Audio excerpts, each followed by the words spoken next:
Welcome to Startups Uncensored number 34, a fireside chat with Box CEO Aaron Levie. And now, your host, co-founder, CEO of DocStock, Jason Nazar. Hey everybody, nice to see you all. We got a packed room. It's a pretty cool night. I have got a relatively short list of all-star guests that I've been wanting to have down here at Startups Uncensored, and Aaron is at the top of that list for me. I saw him very early on start to build out this amazing, web application to help people store files online, and is now turning this behemoth. And he is, I would say, one of the absolute most, thoughtful people as far as where enterprise is going. He, to me, is probably in the top 10 best entrepreneurs I know that have really started from ground zero and built an absolutely amazing company. He's a staple in the Bay Area, and I think you all are in for just an absolutely wonderful special treat to hear his words of wisdom. So please join me in welcoming Aaron up to the stage.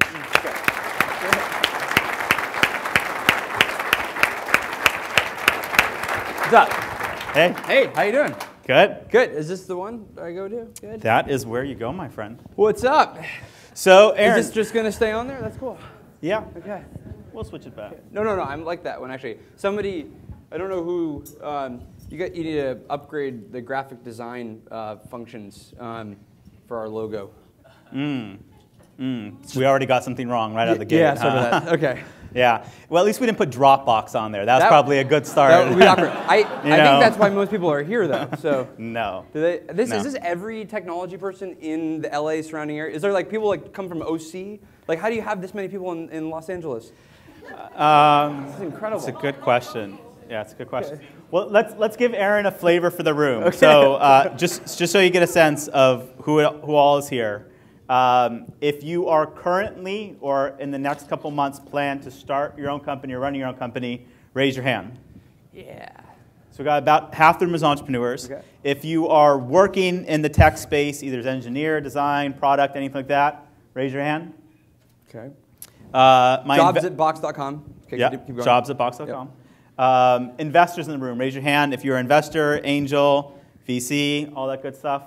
All right. All you folks looking for money, go talk to them. And if you have currently raised in excess of $1 million for your company, raise your hand. All right.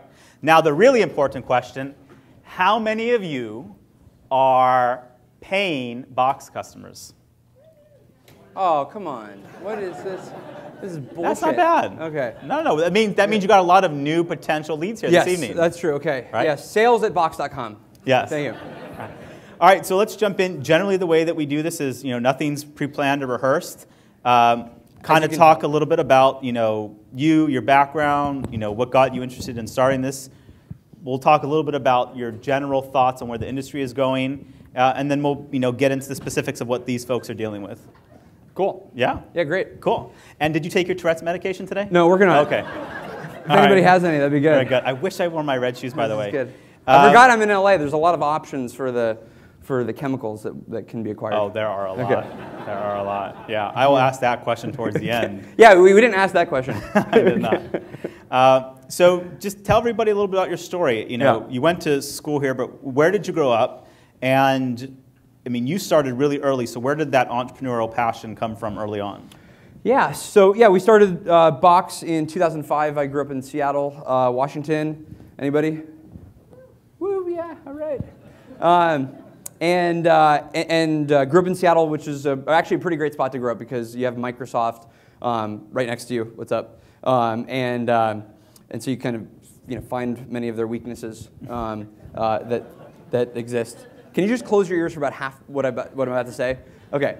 And so we grew up in Seattle. It was cool because technology was sort of infused in everything growing up, and that was pretty cool. And then went to USC in 2003. Woo, okay. All right, calm down. All right, and so went to USC. I wanted to find this fusion between technology and entertainment and film and stuff. which is basically a long way of saying they didn't let me into film school. So is that what you wanted to do? Did you want to go? Well, so I did technology all throughout high school, and what does that mean? You did technology? Like built websites coder? that you've never visited and that kind of stuff. So built a lot of websites and services and these kind of things with friends, and then I got. Where did you get that bug? Like, was that just that was in high school? I think that was the Microsoft thing. Growing up in Seattle, the .com boom was happening up there. So you would see like on local television stations like these videos of like the latest Pets.com company that would just like everybody was having an amazing time. People were kind of. And when did you start USC? So why? No. At what year? 2003. Got it. Yeah. So you're 27 now? 28. 28. All right. Yeah. Cool. Is that the end of the question? Yeah. Okay. That is in the question. Okay. So yeah. And then I could keep talking or I can. I hopefully, or else it's going to be kind of awkward for the next hour. Okay. So I'm 28 now, which is really just exciting, and so tried to do the technology thing, and got really into film. Went to USC, tried to sort of fuse the things together. Went back to technology after I realized how cracked out the entertainment industry is, and. You didn't ask that question either about who's in that world, but anyway, we got really lucky because we landed on a business that we thought kind of made sense. How far into USC did you try to start businesses? Was it boom freshman year? It's like, all right, I'm doing this, or did you take any time to kind of just enjoy college? So my college roommate's actually in here. So we tried to enjoy college, and then we got kicked out of our fraternity. So actually about... What did you get kicked out for? Non-compliance, I think, or something like that. Yeah. So basically, that didn't work out, and so then in college there's either frats or you start companies, and so we.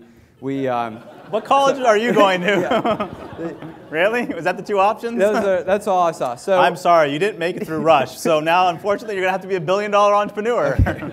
But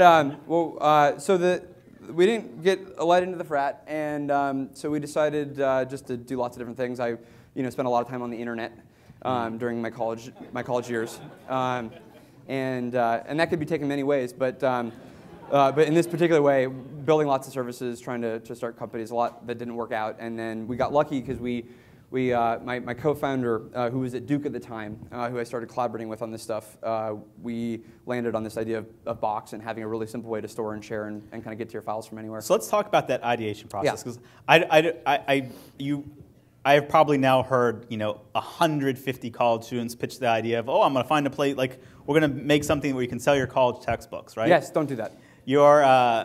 You're 19 years old. Yes. What was the ideation process? Like, how were you kind of finding your inspiration for ideas of things you wanted to build? And was it based? Yeah. I mean, Box was a pretty big idea for where you were in your life at the time. Yeah. Well, so I didn't mention all the ones that were like the college textbooks things, right? That would be less glamorous. But what you go through is this phase where raise your hand actually if you were in college and you're from technology and you thought of building a website that would let people find things to do around your college or whatever. Okay, all right. Well, that exercise didn't work. There are a lot of stoners in this room. Okay, fine. All right. So anyway, well, if this was a fun audience, a lot more people would have raised their hand, so I tried to create a service that would let you show all the events and things going on around you in college. And that is the prototypical quintessential business that everybody in college who does technology tries to start, because it's a problem that everybody has in college, but it's the worst business of all time. So it's so you do 3 to 5 of those things. The textbook exchange service is always the one that you start. Did you actually build these, or are these ideas you had? So some I built, some I got friends to build, others you just tried to pull together all the resources you can to kind of get put together. But so you do 3 to 5 of these things that are totally narrow and only would work in a kind of college campus environment. And I mean, to be clear, that's how Napster got started, and then it kind of scales out of college. And were your parents entrepreneurial? Is that how you kind of got the bug for doing this stuff? No, no. No. But they were always supportive of this, and that mostly just means dealing with the fact that there's going to be somebody who's on the internet 6 hours a day, and you don't really understand why they're talking to 45-year-old men. So it's you're growing up, and I'm 15, and I have friends in California that are in their 50s, and it's just I don't know why this is happening. I don't know what this is, but it seems like somehow he gets checks in the mail. So At that young of an age, what was the... Which is probably even weirder, actually. So at that young of an age, what was the driver for all that? I mean, were you motivated by wanting to make money? Right, yeah. Did you want to just kind of do something cool? Did you want to do something that made you like well known and popular? At that young of an age, what was like the motivation? You wouldn't start websites to be well known and popular, but you would now. Well, things are changing. I mean, the social network and reality shows in Silicon Valley, make this thing seem so cool. So that was a joke. So but in high school, it's a powerful feeling when you're 15, 16, 17, 18, whatever, and you can be on your computer and be doing things that the entire world could see. If you can get that service to them. And so having that amount of leverage available to you just in the comfort of your own bedroom is amazing. What was the very first website you ever built?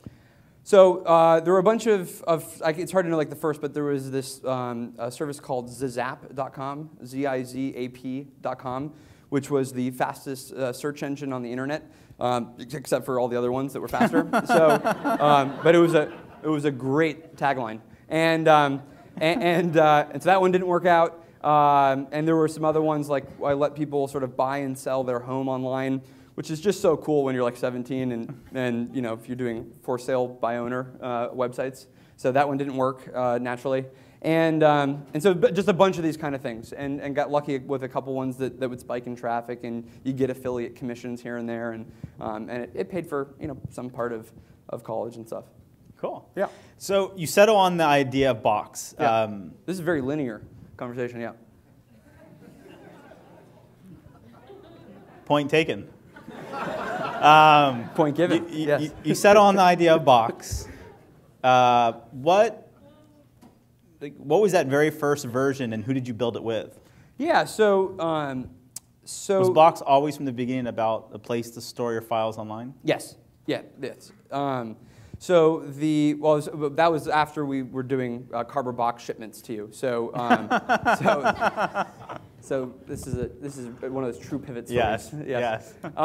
So in 2004, if you recall, the internet was like this sort of deserted landscape, right? There was like Yahoo, and then there was Google, and those are about the only two companies on the internet. And so you didn't really have a lot of innovation happening, right? This was the same period where MySpace was certainly scaling and growing, and Friendster was kind of emerging, or the inverse order. But there were still all the scars from the scars from the internet days. But there was a bunch of just lots of companies, very kind of deserted landscape. But it's interesting and this is a true LA story actually. So XDrive, any XDrive employees in here?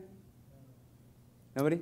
Okay, fine. So they were a company once, and they grew out of Santa Monica, if I may be correct. And got bought by AOL, right? Yes, but that's after this part of the story. So so in 2004, when you wanted to share your files and get to data from any kind of computer, there were very few options on the internet. There was XDrive, and there was Yahoo Briefcase, and you could email yourself files. And so in college, when you have all these computers that you want to access information from and all these places that you want to work from, whether it's a laptop or a dorm room or an office computer, or you want to share files with a peer, at USC this was actually funny. So this is sort of like very classic, kind of like massive problem existing in your environment, and so like at USC they would give you a web email. But I think they automatically deleted anything that was 6 months old because they had to like save those final megabytes because like your $40,000 a year tuition just could not go to more hard drives. So you got I think 50 megabytes of online email space, and it was rotating. So if you had a file on there from like 7 months ago, that's gone. So it was great because I was actually like in the worst possible environment for being able to share files and kind of move information around. And I didn't know this, and this is the sort of luck and coincidence and serendipity of all of this. What I didn't know is, or even care about, frankly, was that actually it turns out that kind of environment that we were in is pretty similar to the vast majority of corporations in the world at the time. So because IT organizations inside of a university buy from basically the same vendors as the ones in corporations. They have roughly the same kind of IT policies and the same kind of storage limitations and all these kind of things. And so the problem that we were running into, without knowing it, was actually something that everybody around the world was running to as well. So before that point, though, we decided we have to solve this problem and landed on this domain, box.net, and it was like, this is the perfect thing for just a simple place in the sky. How long did it take you to build that very first version? That was pretty quick. It was a couple months. We threw together everything from contractors to I had some friends put together some stuff. There was this thing before, obviously, cloud computing, kind of driven by Amazon.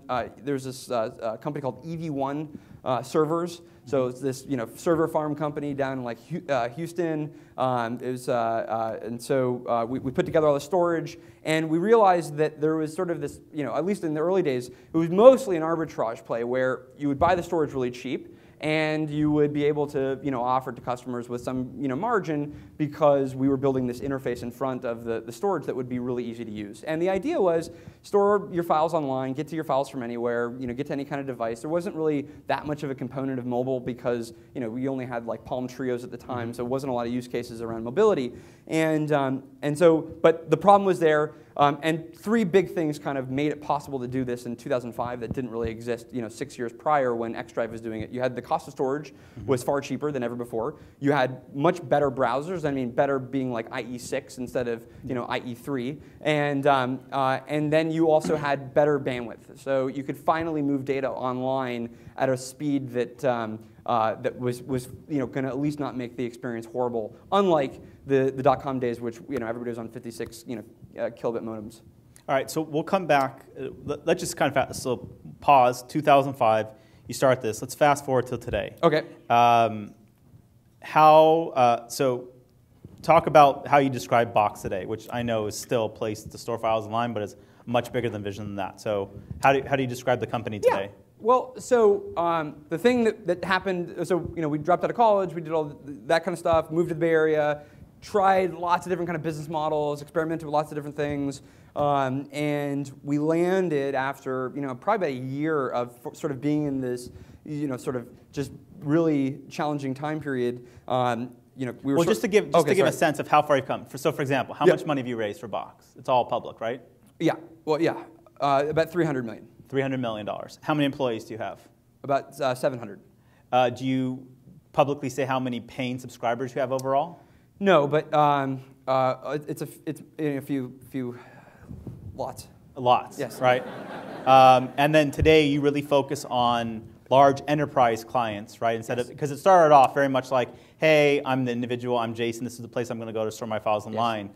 Now it's very much kind of a business-to-business product. So today's business model is basically... And generally, how do you price the product? Yeah, so the product is basically priced as a per seat, per month kind of purchase. So you pay for as many employees in your organization that you want to have access to our service. You just pay anywhere from $10 a month if you're a really large organization. We have plans that are $15 a month and $35 a month, and so it kind of scales up from there per user. So, so today the business model is basically, if you think about the world of corporations, the vast majority of businesses previously managed all their data on-premise. This is a story that everybody generally knows, and they're moving lots of their infrastructure, in fact, most of their infrastructure to the cloud. And so they're going to services like Cornerstone for their HR. They're going to services like Salesforce for their CRM. They're going to services like Zendesk for their customer support. And we want to be the sort of content management and collaboration layer in this sort of next generation IT model. And you were saying some of your big customers are Disney. I mean, there's major, huge corporations that use Box for their, or some of the really big ones. So we're in about 92% of the Fortune 500. So we're in Procter & Gamble and EA, and we're in pharmaceutical companies and financial firms. In fact, we sold to a railroad a few months ago. That was exciting. And are you typically all of their kind of content document management, or do you, or do you stand beside some things that they have as well too? Yes. Close your ears. So Microsoft has some solutions. Earmuffs. Okay. Microsoft has some solutions in the market that we sometimes compete with, but for the most part, there's so much disruption going on right now that a lot of the legacy technologies just aren't even relevant for the way that we work today. So when you have an on-premise environment where your data and your applications are locked to your servers that only are accessible inside your corporation or inside your office and your building, it doesn't work for a world where you have iPhones and iPads and Android devices and all these new ways that people want to store and share and access information. And so in a lot of ways, we'll be implemented as sort of the sort of layer for content to be shared in that next generation set of use cases. But logically, if you think about it, the more data that goes into those systems, these new systems, basically starts to make the older systems kind of obsolete. And so, so ultimately, our vision, of course, is to be a central hub for a lot of that business data to go into and then have applications built on top of and around Box that help solve a lot of the different kinds of problems that businesses have. So what would be an example of that? So in the pharmaceutical world, there's specific ways that drug trial processes happen. And that's not an application that we're going to build directly, but that's the kind of thing that our platform opens up for other third parties to do. In the healthcare space, there's electronic medical records and electronic health record systems. And that's the kind of situation where those systems need to be able to have their data accessible from the cloud, and obviously securely, but interfaced into their own application. So let's go backwards now for a second. Yes. So I think we've established that you are officially a mega baller, a badass. How old were you when you raised your first outside? Was it Angel? Was the first round an Angel? Or did you go straight to venture capital? So the first round of funding was we tried to raise funding in. So we initially funded the company on my co-founder's poker winnings, and this was when online poker was legal. And he was very good. He was like the kind of person that had like 16 screens going, and unfortunately, you probably lost to him if you were playing. Particularly, I think he found that people playing between 1 a.m. and 4 a.m. generally had alcohol in their system, and so he just got very good with the sort of statistics on a lot of this stuff.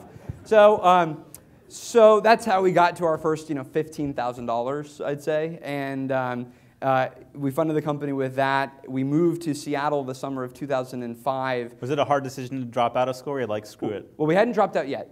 So we took the summer off and just focused explicitly on Box. And we tried to raise funding from a bunch of different folks. A lot of the venture capital community wasn't really prepared yet for the sort of 19 and 20-year-old college kids doing another company thing, because that's what burned them just a few years prior. And so we ended up kind of cobbling together some angel funding from a bunch of folks, and then we got really lucky because Mark Cuban ended up doing our kind of real angel round. And who's going to do our event with us this year? No shit. Yeah. Wait, really? Yeah. He's coming? Yeah. You guys are at the wrong one. So okay, okay, good. All right, so this is like the warm up for everybody. Okay. So Cuban invested in the company. That was really exciting because when you're just hanging out and you're. How did you find Mark, and what was the pitch? And well, it's not hard to find Mark. So so choose your reality show or. Yeah. And he publicly gives out his email, right? He's amazing. So I mean, and he really responds. I mean, you can. I tested this theory recently. So we haven't talked in 4 or 5 years. There's a whole story there. And I emailed him 3 days ago. I fucking kid you not. I emailed him, okay? I looked up from my computer, I looked down from my computer, and there was a response from Mark Cuban. So it's like I did not have time to sneeze in the time. Haven't talked to him in 5 years. And he responds within like 35 seconds. So Gmail probably didn't even know how to handle the situation. They're like, is this an autoresponder? It seems like it's custom text. What's going on? Should I put it in the spam folder? So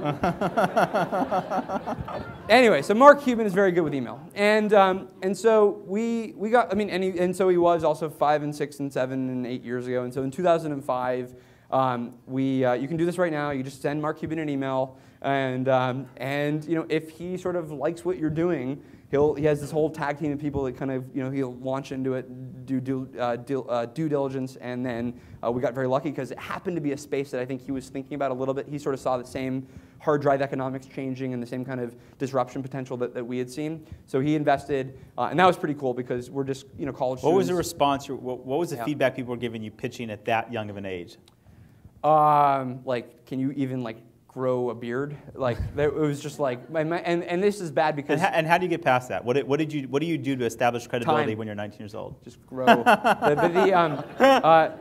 Well, it's even worse because it's probably okay for my situation, but my co-founder is our CFO, and he still looks like he's 16. So you can imagine what he looked like at 19, and he looked like an 8-year-old, and so I think investors sort of thought that we were going to like run away to Disneyland with the proceeds. So the issue was we were trying to pitch a venture capitalist that like we're going to go build this big software company, like you should totally believe us.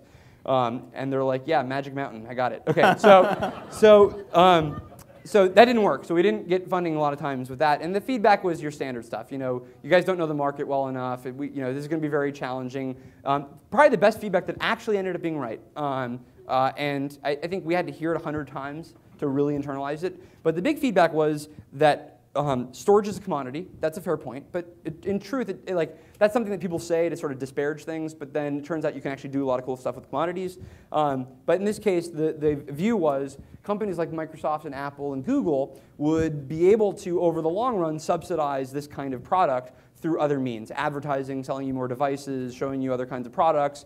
And if you were only doing this kind of product, then it's going to be very hard to have other ways of subsidizing it except for direct to customers sort of paying you. And consumers, if they have the choice of getting 50 gigabytes of space for free or paying for 50 gigabytes of space, assuming all other things are equal, they're going to go to the free product. So there was a big view that in the consumer space, this was going to be a very challenging business economically. And that actually ends up being correct. It took us a little while to figure that out. So ultimately, how far into after the product launch did you start charging for it? Oh, so we charge on day one. So this will sound very quaint, but when you go to Box.net in 2005, you had to pay for the service. So that already put you at such a different kind of point of view than the vast majority of companies coming out of the Bay Area at the time, right? It was like completely get your product out there for free. I mean, people really didn't talk about charging for their products for a long time. No. This ebbs and flows. So we were in the point where we were in the charge period of the time. So here's what happened. So in the late 90s, it was all free.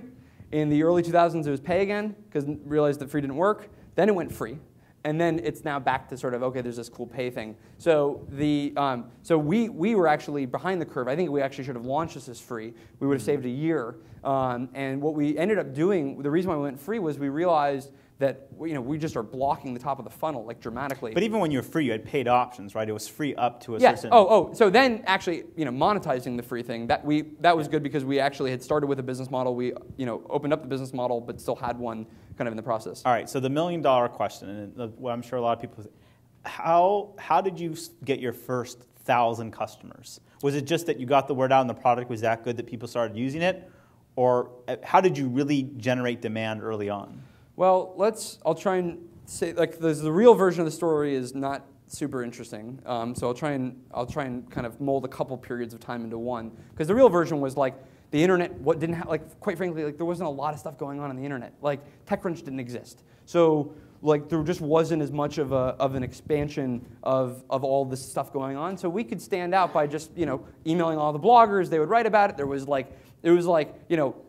was either us or reviewing the latest BlackBerry. That was the internet. So we could just stand out a little bit. But to be fair, I mean, there were a lot of other people still launching companies at that time, and it's not just like every product that launched at that time took off. I mean, there was a combination of A, what you did to get the word out, and then B, the quality of your product and the timing of I have it.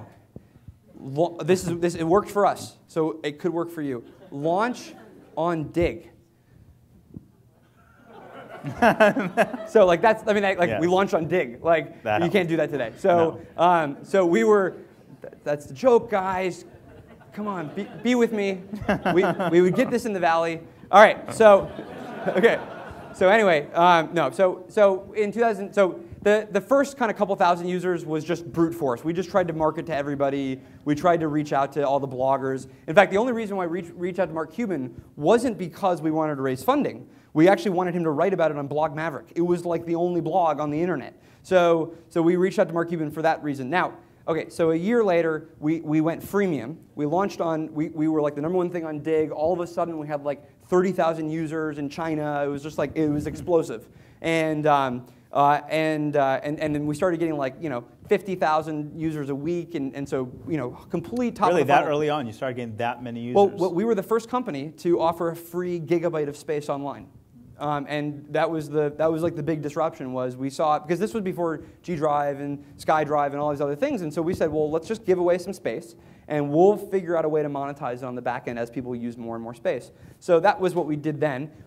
About a year after doing this is now 2007, right? That's 2006 to 2007.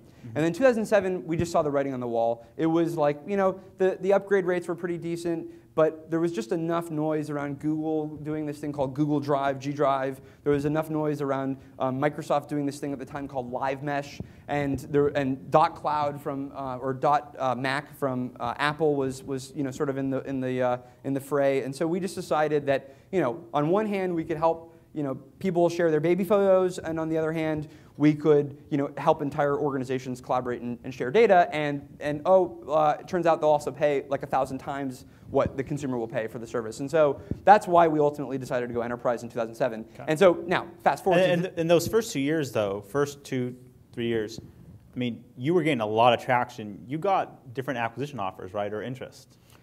Yeah. So I mean, anytime you have, in the enterprise, and this is one reason to do enterprise software, there's a lot of incumbents in enterprise software right now that can't figure out how to reinvent themselves, how to get themselves out of this sort of legacy stack that they're used to, how to build the DNA and the capabilities to go deliver web, sort of on-demand software that you innovate on weekly and is designed like consumer experiences. And so, I can name 10 to 15, $5 to $10 billion plus market cap enterprise software companies that have to go reinvent their model. And so, in any kind of space like that, there's lots of interest, just of what people was that the have to go figure this out. decision-making process for you? I mean, you're 19, 20, 21, 22. You've raised some money, but not 300 million yet. You have this product that's taking off. You have somebody come to you and say, hey, Aaron, I'm going to give you X amount of money for your business. Is that hard to turn down, knowing that your life from that point forward could be 100% different, at least financially? Yeah, I mean, it's not hard once you think that your life will be 100% worse is the issue. And I think the way that we saw the world was that we're trying to, we never started the company for the money.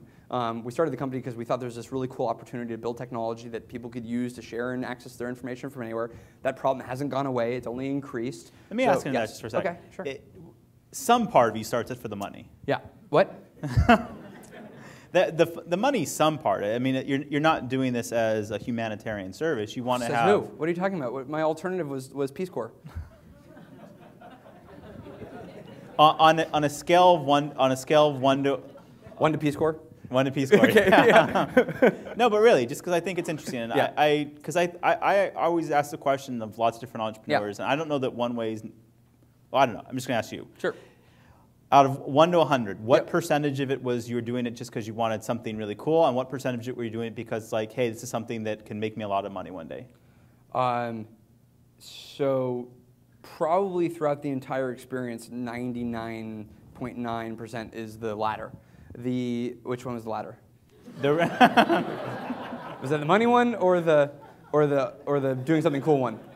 Option C. Okay, so no, I mean, literally, have you guys been to Palo Alto? There's nothing to do. So having more money wouldn't do anything for anybody. There's Chipotle, and I've been to this movie. There's this movie theater that you can go to, and they don't have more expensive tickets. So I can't get the better movie theater tickets in Palo Alto. So there's just you build, it's cool in that respect because all you do is you go to work every day and you try and reinvent what you're doing, you're trying to innovate, and that's the exciting thing. And so then when you compare that to maybe selling your company and having one dimension be ostensibly interesting, every other dimension about your life, every day that you show up for work is not going to be the same exciting thrill of going out and building a company and going out and fighting the incumbents and fighting the competition in the way that you were doing previously. And we've been through that exercise. We had a 36-hour session out in Half Moon Bay, which is sort of our Malibu, and So we were out there and we were looking at one of these sort of junctures, and we just could not get our head around what life would be like if we weren't doing Box, and this was sort of the first 4 guys that were the employees. And so there was just nothing to there was just no alternative that we would rather have than going out and building our company. And and it's easy to say that, of course, in when times are good and when you're scaling, when you're growing rapidly, because in 12 hours from now I'll probably be like shitting my pants about something, and it'll be super scary. Excuse me on my language. And there's just a lot of there's a lot of ups and downs in this, but net on the whole, the ups are like far exceed the downs. What's the biggest thing you get out of it? I mean, obviously the personal satisfaction of building something, but literally, what do you on a very personal level get out of still continuing to build and run Box? I think what's so cool, what we're so lucky lucky for, is that this industry is ever changing. That's a guarantee. I mean, it's sort of weird to have an industry that is literally always going to be changing at this kind of pace, because one day Samsung will launch some new device, and the next day Microsoft will launch some new device, and the next day Apple will launch some new device, and so there's always this sort of spinning cycle of innovation that's happening, and so it's like if you're a person that likes lots of distractions, lots of things, and you have to go contain all the problems, and you have to go solve new interesting issues, it's an amazing industry, because every single day you wake up and there's something new going on that you have to go respond to, and all of those new things. What's so cool about this is that all those new things have immense impact in like 3 years from now. Like the little launch that happens yesterday from some random company will have incredible effect on how people consume or share or do something in 3 years from now. And so you get this sort of this ability to always be innovating and changing and trying to stay ahead of the curve and trying to build better products, and that's what you do. What are some of the, going outside of Box for a second, what are some of the really cool products that you're seeing being built? What are some of the what are the kind of trends and areas that you're really excited about right now? Yeah. Are you on Snapchat a lot? A lot of Snapchat. A lot of like razors coming to me once a month. So big stuff. No, Snapchatting about your razors. Yes. Snapchat. I mean, that's a great story. I'm not using it, but I mean, there's a lot of cool stuff. So I'm very biased towards enterprise software, the disruption going on in enterprise. So I think that as you have kind of, let's say, $280 billion of spend going into... Who besides Box do you think is doing enterprise software really, really well? Yeah, actually, I mean, a tremendous amount of companies. Some of the ones that I mentioned just a second ago, but there's other companies you might recognize like Good Data or Workday or MemSQL or Zen Payroll. There's lots of companies kind of throughout the ecosystem that are building these really new disruptive models of how do you solve all these problems. And actually, the exciting thing is that as you look out at corporations and as you look out at businesses, you can identify hundreds of just process problems and just completely screwed up things about how information is being shared or how information moves through a business, or completely screwed up things economically about where people spend their money inside of businesses. And those are all opportunities for disruption. And I just read about this thing yesterday, Zenefits, right? Like how painful has doing employee benefits been, right? As building a company. It's like the worst companies in the world are powering these services today, and I don't want to say their names just in case somebody's in this audience who started ADP or something. But anyway, so like these things are just like is the ADP founder here? Okay. So like these technologies are really broken and like just horrible UI and horrible business models, and so you have all these new amazing disruptions coming out that help abstract a lot of the complexity and a lot of the problems from the experience that we have in starting companies and that our employees have in getting benefits is just one small example. So you're pretty active on Twitter and on social media about talking about enterprise, right? I mean, you're really become a thought leader on everything enterprise. It's so much fun. You started, one of the things that I find interesting too is you're one. But I will say one thing, just so I give a couple shout outs. I think there is a lot of cool shit happening in LA tech scene. There's everything from some media disruption side. There's a company called Gobbler that we're partnered with. This thing called Ellie, everything that science is doing. There's just a lot of cool stuff happening. DocStock. DocStock, of course. The tweet. Check out docstock.com / right, okay, fine. So okay. So / douchebag. Okay. Me or you? Okay. So John, more me. Basically the same 99%. But you get an upgrade. Okay. Yes. Okay. So I think there's amazing stuff, and it's an amazing time to be an entrepreneur because you can do this from anywhere in the world. And what are like real interesting? What are a couple of the products that you use at Box that help run your company that are valuable to the folks here? Literally, what are some of the online products? I mean, the interesting thing is that when if you walk through our organization, you will see we think for the most part, a very differently kind of run company than most corporations. So if I walk through our support team, they're using Zendesk. If I walk through our billing team, they're using Zora. If I walk through our HR team, they're using Cornerstone or Workday. If I walk through our accounting team, they're using NetSuite. So everything that we do is effectively in the cloud, and we're obviously sharing all of that content on Box, and we're connecting up to all these other systems that we need to interact with. I get pitches a lot from companies that, one of the big things that are going to happen next is, okay, so we now have all of this data, right? We have all of this information that's going into all of these systems. What is sort of the next level of disruption that happens because of that, right? So we have companies that help us learn way more about our customer base. By the way, the CEO of Cornerstone just walked in right after, gave him a plug that you use good. Cornerstone. Good. Did you hear it? Okay. All right, fine. Okay. Missed it by that much. It was good. It was solid. It was a good plug. Okay. Solid. So a lot of companies that are doing incredible things around how do we learn more from our customer base so we can find out what customers might be showing buying signals, what customers do we need to be working with better. So you have, and that's again back to the classic thing of why technology is so awesome, is that every new introduction of a new technology paradigm basically just produces new opportunities on top of that. So now that we have all of these services that have moved to the cloud, well, what happens when you want to connect the technologies together? What happens when you want to build better analytics from the data that's being produced in these systems? So you have all of these new ways of creating and finding opportunities. So you talked about these different areas of your company. You've got 700 people in the company today, right? But if you had to describe your management philosophy, and then also how did it come out? Because you've never worked anywhere else. I mean, I'm kind of in the same position as you. I have. I was an intern. Twice. Cold Stone Creamery? That was my summer job. Yeah. No. But at the movie theater? I was an intern, actually. Yeah. So I have been in big companies. Congratulations. Thank you. I'm very proud of you. I'm sure your parents are thrilled that you have that there. You're 18 years old. You start Box. You're 28. You're running a 700-person organization. Yeah, we started when I was 19, but yeah. When you were 19. Yep. All right, so you were a little slow out of the gate. Yep. No problem. Okay. You're almost 10 years in. What have you learned in terms of running and managing a company that size, and how would you how would you describe the Box culture? What are all those things? Yeah, well, I would say a couple things. I'm not. Let's just say I'm not going to write a management book anytime soon. So, the important thing is what we've done at Box is we've sort of figured out a structure that has worked. I think more and more this is happening in product-oriented companies with sort of product-oriented founders. We were very lucky. We implemented a structure. I think you have something similar. I don't know exactly what your COO does, but we have a COO. And his responsibility is to make sure we're sort of organized effectively. Everybody's sort of executing kind of on the plan and with our goals and with our all the different metrics that we have. We implement just enough process to be efficient without too much to slow us down. So we do a lot of that organizationally, and I tend to not be the driver of that rather than the maybe participate in helping create it, but our COO generally drives a lot of that stuff.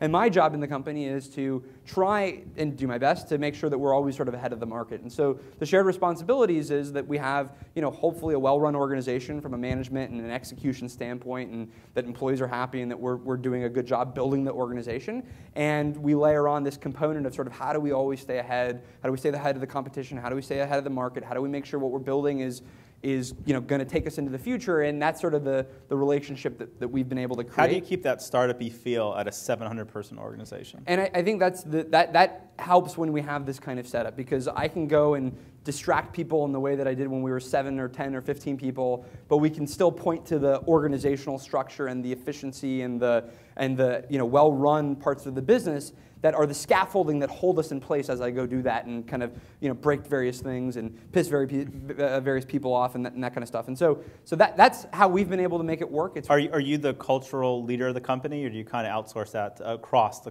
company? Yeah, we outsource that to India. So so there's a team out there that runs our culture department. Foxconn, actually. Sorry.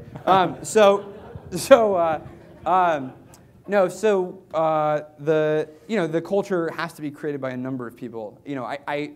How would you describe the culture at Box? I think the culture is interesting. I don't think it's probably unlike a lot of the startup cultures that are out there or yours. I mean, I think we've just tried to make sure like why can't you maintain that at the kind of culture that you had at 10 people where everybody was moving quickly and everybody shared ideas and everybody was very open and they emailed the person who was responsible for the thing rather than going through a chain of command. How do we maintain that at 700? How do we maintain that at 1,000 or 2,000 or 5,000? That's what we're trying to do from an organizational standpoint. So we've been incredibly intentional. So I might be aloof in some respects from a management standpoint, but we've been very intentional from an organizational design standpoint. And how do we maintain the kind of business that we would all want to be a part of? I think, yeah. In a typical week, how much? Because you're doing a lot of sales, right? I mean, you're out here, you're meeting CIOs. In a typical week, how much time do you actually spend in the office? 80%. 80%. And Yeah. what are the hours that you're keeping? I mean, you're known by a lot. I mean, a lot of people tell me that you still just have a ridiculous work ethic. You're at the office till midnight, 1 a.m., 2 a.m. What's the kind of typical day? I'm mostly just you tweeting keep? the whole time, so it's not bad. I wake up around 10:30 in the morning and go on like a 16-mile jog and that's my co-founder. Wake up at 10:30. Go into box. A bunch of meetings that you'd expect that we would have of stuff going on. And generally, unfortunately, my calendar is just like this sort of black box of anybody throws stuff into it, and so you're kind of moving throughout the day doing lots of stuff. And then by like 7 p.m., the meetings die down. You take a nap. I have a little nap room, which is kind of cool. One thing that you can do if you're CEO. And so then you wake up, and it's like another day, and you go get pho, and then you go back to a couple claps and people that make pho in here. Okay, so pho startup, anybody? Like on demand, once a month? Okay, so dollar pho club. Okay, so speaking of which, my pho is so expensive apparently. So and then you come back in the office, and then what's cool is that you have like 5 or 6 hours, which are just me time, right? And so that's like what's going on the internet, what happened across the landscape today, handle all of the emails that are going on. So what time are you getting back to the office now? 8:30, and then you leave at like 2 a.m. How are you finding balancing personal and business, or is it still just kind of focus on everything business? A lot of business, a lot of times. Do you think that's one of the advantages of starting the company so young? It's kind of like, hey, I'll save that time a little bit later on for all my personal relationships? I like to say that. I mean, who knows when that kicks in? My girlfriend hates my lifestyle, but it's just a challenge that you have to deal with. And there's not. I mean, there's not a lot of balance there. What are the? I'm about to cry. Okay. Like, my mom is. I'm just picturing my mom right now. Okay. Last 10 years. Yes. Talk about the biggest lessons that you've learned. Like, again, there are a lot of folks in this room that are in the position that you were in 10 years ago, a little bit older, and looking to start something. What are some of the most important things you've learned from taking something that's an idea with co-founders into a company that has 700 employees and raised $300 million? Yeah, I mean, probably the first one is start Snapchat if you can. That's a way easier path than what we've been through. But assuming you can't do that, I think what's cool is that what we have in technology is not just these sort of changing paradigms, but we have these things that sort of unleash new capabilities every 6 or 12 or 18 months or whatnot. And so if I look back on what were the things that made us possible, again, it was bandwidth, it was storage, it was better browsers. Like, find those sort of equivalent things that have just opened up recently. Everything about being mobile today is introducing brand new challenges in businesses and in our consumer lives. But just to give you a pitch on the business, but the entrepreneurial qualities. Oh, sorry. I mean, what are the hard lessons you had to learn? What are the things you're like? I thought you wanted me to give like great startup ideas because I was going to go do that, but. Why don't you give those first? Because I'm going to get a bunch of people like, "Damn you, Jason! You just lost me $1 billion." Okay, so here's an important thing. Think about this for 1 second. Yeah, if you were going to start another business today, what would those businesses be? Cloud content management and storage of information across all of your devices. That's what I'd start today. No, so here's a really interesting challenge. Call Okay. it blackbox.com. That would be weird. Here's a challenge. I bet you $5. I think that's right. That you cannot name a company that has just emerged because of mobile in the enterprise that like has just sort of all of a sudden like exploded in terms of something that has fundamentally changed because of mobility. And so like that's an example. Like, okay, that seems like a big problem. Wait, we now have 1 billion or so new devices that have just appeared in 2 to 3 years. Yet there's no fundamentally new platforms or companies that have been created because of that. So there are some people For the enterprise. For the enterprise, right? And of course that's my bias again. But we have plenty of examples in consumer. We have Angry Birds, we have Snapchat, we have Instagram, all of these. Tinder. We have all of these new ways that mobile can work in our consumer lives, but they haven't fundamentally changed businesses yet. So like I would go do something probably around that. That seems like a big area. And then like when you mix in now cloud, right? What happens when you literally have infinite computing capabilities because of the cloud, right? So there's so many things that need to be able to leverage sort of all this processing power that we now have. So I think there's a lot of markets that open up because of this access to technology and because of the ubiquity of these devices that we just don't have today. Is the path for you now taking the company public? Is that it? Is that the settled path pretty much for you? Well, I think the real answer is when you raise the amount of money that we have. And do you take any of that off the table, or is that all stayed in the company? A very, very large majority is in the company. We had some early investors that were able to kind of get some liquidity and stuff.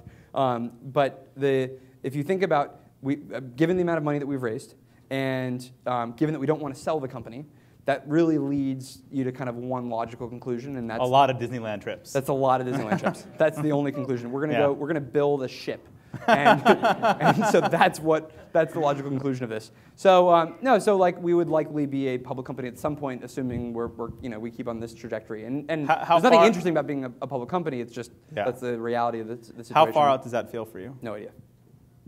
Okay. So let's go back to the lessons learned. I mean, what are in the next 25 years? Deal. Okay. What are some of the biggest lessons you've learned along the way? I mean, things that had not gone through the experience, there would have been no way for you to really not only like learn it but internalize them, that you could kind of pass on to everybody here as they're trying to start their companies.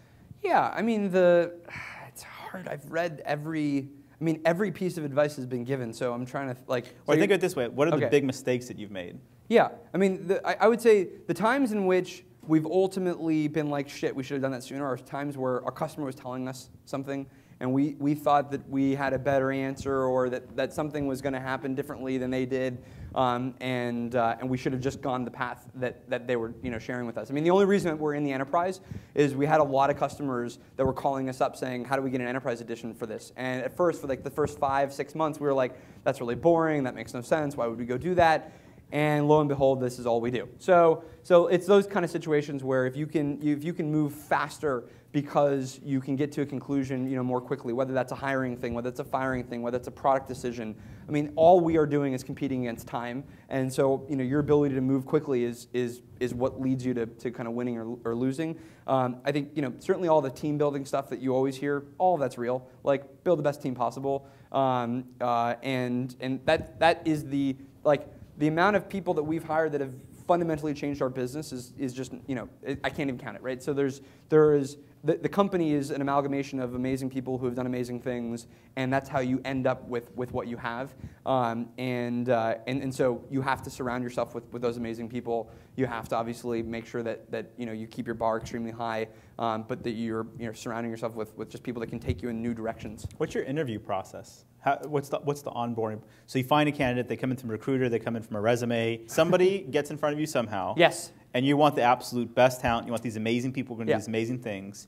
What's the vetting process that you go through to bring on employees at Box? I mean, it's your standard affair. So it's we have a recruiting team.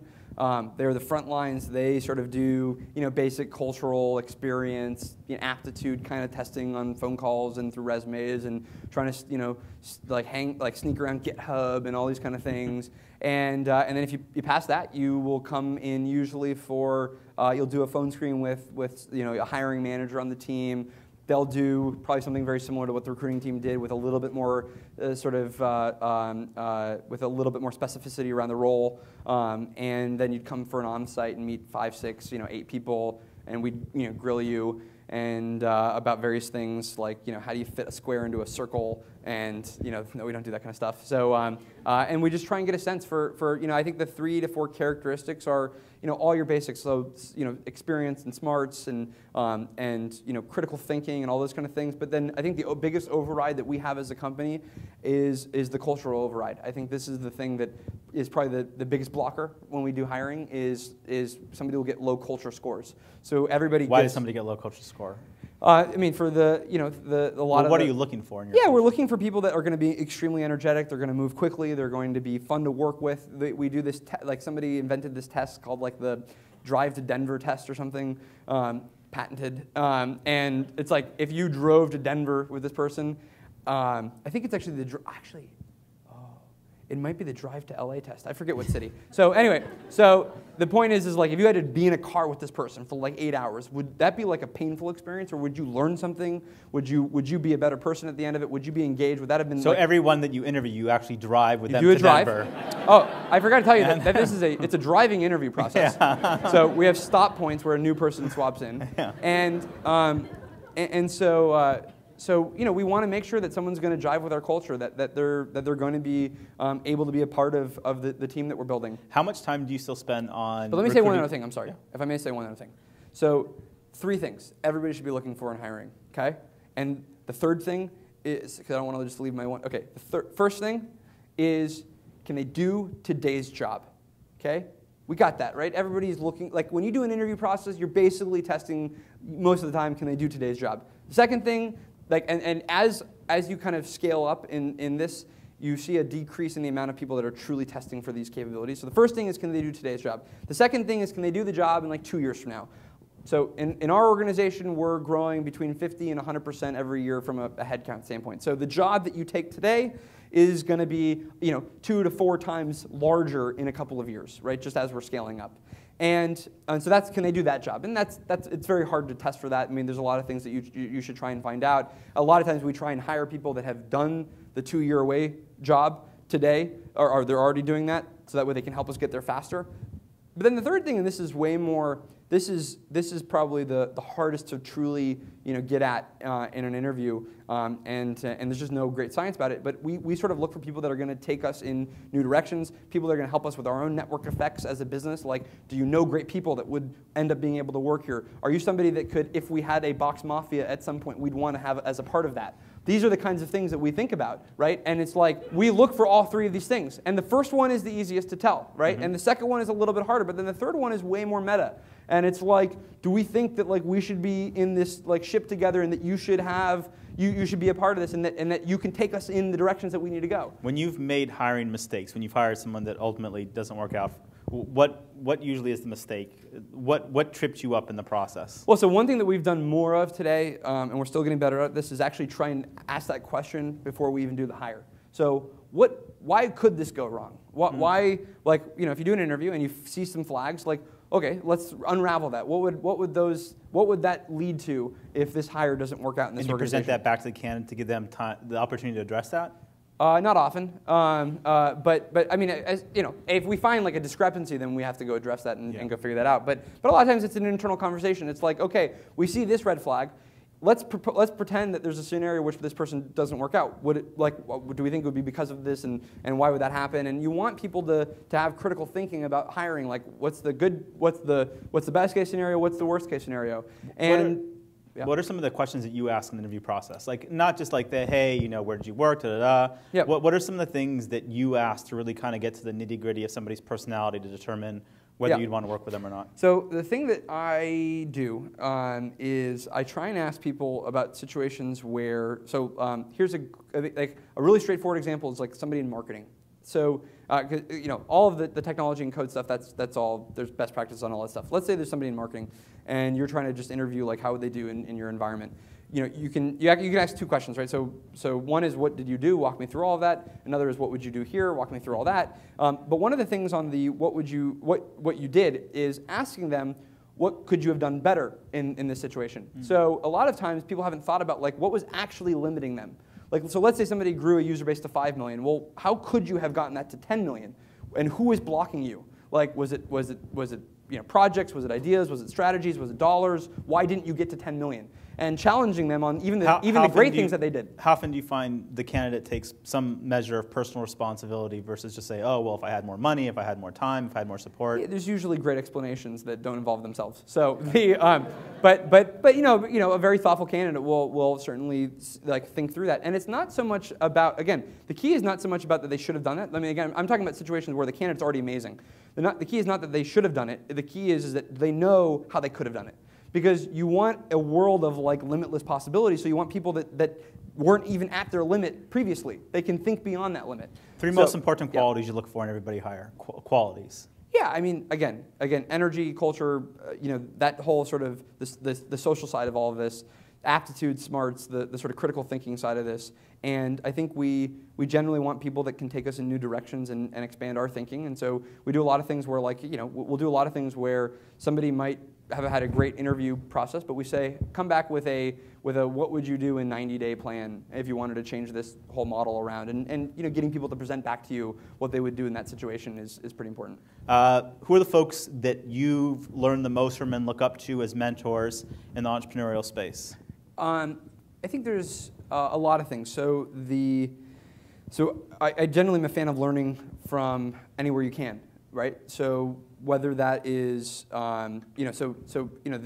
the key is to steal as many and learn from as many ideas and people as you possibly can.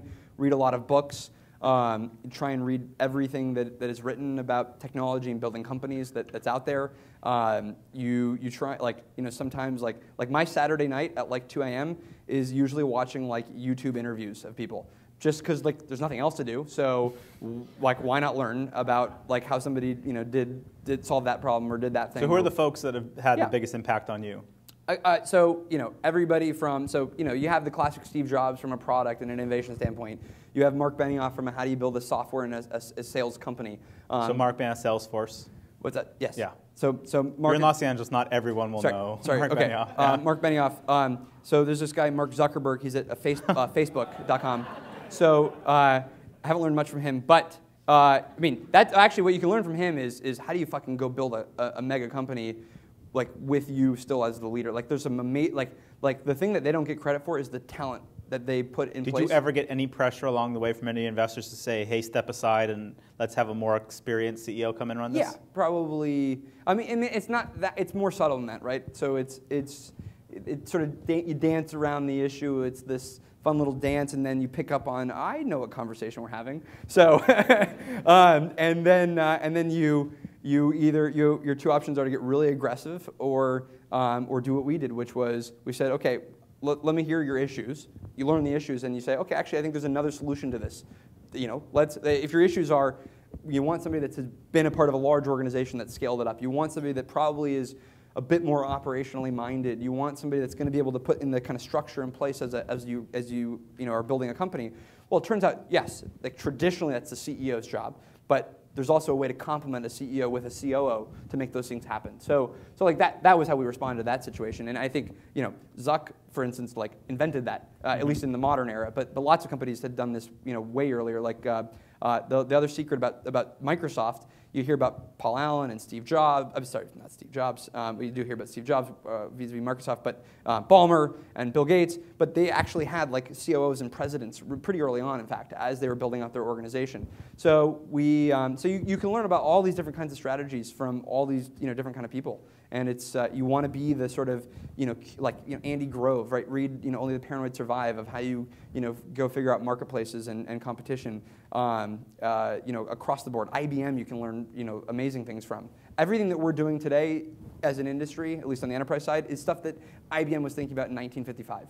It's amazing how much of that knowledge is right there, and how do you go build it out, and how do you go make it happen. Have you always had this much energy? Or is it something that you've cultivated over I the think years? it's decreased over time. Yeah. So, yeah. One of the things is any part of it a conscious choice so that literally the folks in your company can feed off of your enthusiasm and energy and kind of set the pace and tone for the company? You mean, am I purposely annoying? Okay, is that the question? Okay. I'm just dancing around it like your investors. No, yeah. No, I mean, I think that I am just literally extremely excited by what we do, and then drink a lot of coffee. Have you started the angel investing process yourself yet? I've made a couple investments in I think are really disruptive companies that are doing interesting things. Can you say which companies you've invested in? Yeah, I mean so there's a cool company. Sometimes it's angel, sometimes it's just as they're scaling up. The company called Stripe, they do some amazing stuff around e-commerce and kind of innovating around there. Company called Levie that's coming out later, I think this year, that does some cool stuff in the talent space. Zen Payroll, as I was mentioning earlier, like how do you reinvent the payroll process? Platfora, which helps you navigate big data and kind of all of the intelligence in your information. So just mostly enterprise stuff that I think is really innovative. Cool. So Aaron is not based out of Los Angeles, as you can tell by his sense of humor. I'm working on it.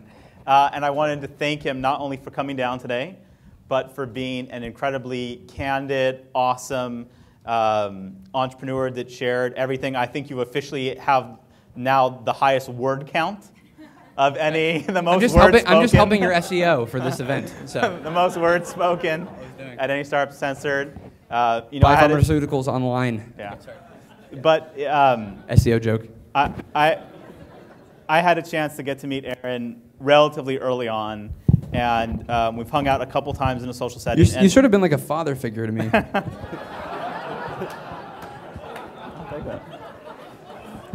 I appreciate that. Yeah. I appreciate that. And I, from the sidelines, have both been a huge admirer and fan of everything you've accomplished. I've always seen you conduct yourself with just so much class and friendship towards every entrepreneur. Anytime I've reached out to you with a question or wanting to do something, you were always so awesome. And I think everyone here can clearly see why Aaron has been so successful. We're all rooting for your success. And honestly, thank you so much for coming down here and helping us out today. So with that, Startup Uncensored number 34 is done. Thank you all for coming out. We got a reception.